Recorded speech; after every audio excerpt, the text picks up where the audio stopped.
சேலம் பெரியார் பல்கலைக்கழக துணைவேந்தருக்கான இடைக்கால ஜாமீனை ரத்து செய்ய கோரும் வழக்கு ஜனவரி 19ஆம் தேதி விசாரணைக்கு வருகிறது. அண்மை செய்தியாக பார்த்து வருகிறோம்.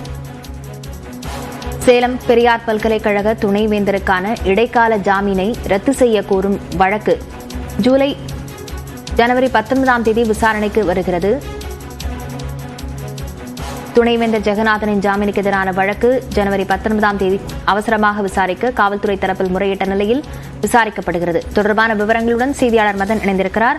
மதன், இந்த மனுவின் மீதான விவரங்கள்.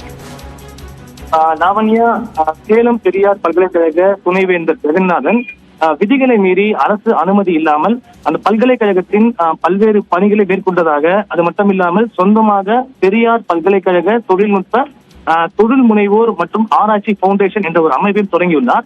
அரசு நிதியை பயன்படுத்தியதுடன் பல்கலைக்கழக அதிகாரிகளை கொண்டே அந்த நிறுவனத்தை செயல்பட செய்ததாக ஏற்கனவே அந்த பல்கலைக்கழகத்தின் ஊழியர் சங்கத்தினர் காவல்துறையில் புகார் அளித்தார்கள். அது மட்டும் இல்லாமல் இவர் சாதி பெயரை குறிப்பிட்டு திட்டியதாக அங்கு பணியாற்றிய கிருஷ்ணவேணி மற்றும் சக்திவேல் ஆகியோரும் அவருக்கு எதிராக புகாரம் அளித்திருந்தார்கள். இந்த புகாரின் அடிப்படையில் ஏற்கனவே இவரை கருப்பூர் காவல்துறையினர் வழக்கு பதிவு செய்து அவரை கைது செய்தார்கள். அதன் பின்னர் சேலம் மேஜிஸ்ட்ரேட் முன்பு அவர் ஆஜர்படுத்த போது அவர் நீதிமன்ற காவலில் விடுக்க அவருக்கு மறுப்பு தெரிவித்து அவருக்கு நிபந்தனை ஜாமீன் வழங்கி அந்த மேஜிஸ்ட்ரேட் உத்தரவு பிறப்பித்தார்.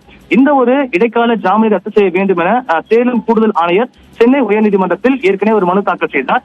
ஏற்கனவே இந்த வழக்கை விசாரித்த நீதிமன்றம் தீவிரமான இந்த வழக்கில் தனிநபர் சுதந்திரம் சம்பந்தப்பட்டுள்ளதால் துணைவேந்தர் தரப்பு வாதங்களை மற்றும் தரப்பு வாதங்களையும் பாதிக்கப்பட்ட அந்த புகார்தாரர் தரப்பு வாதங்களையும் கேட்காமல் இந்த மனு மீது எந்த ஒரு உத்தரவும் பிறப்பிக்க முடியாது என்று தெரிவித்து இந்த வழக்கு இன்றைய தினம் ஒத்திவைக்கப்பட்டது. இது தொடர்பாக அனைவரும் பதிலளிக்க வேண்டும் என்றும் தெரிவிக்கப்பட்டது. ஆனால் இந்த வழக்கானது இன்று பட்டியலிடப்படவில்லை. எனவே இந்த வழக்கை அவசர வழக்காக விசாரிக்க வேண்டும் என்று இந்த காவல்துறை தரப்பில் நீதிபதி நிர்மல் குமார் ஒரு முறையீடு செய்யப்பட்டது. இதை ஏற்றுக்கொண்ட நீதிபதிகள் உடனடியாக இந்த வழக்கை இன்றைய தினம் விசாரணைக்கு எடுத்துக்கொள்ள முடியாது என்றாலும் இந்த மனுவை ஜனவரி 19ஆம் தேதி விசாரணைக்கு எடுத்துக் கொள்வதாக தற்போது தெரிவித்துள்ளார்.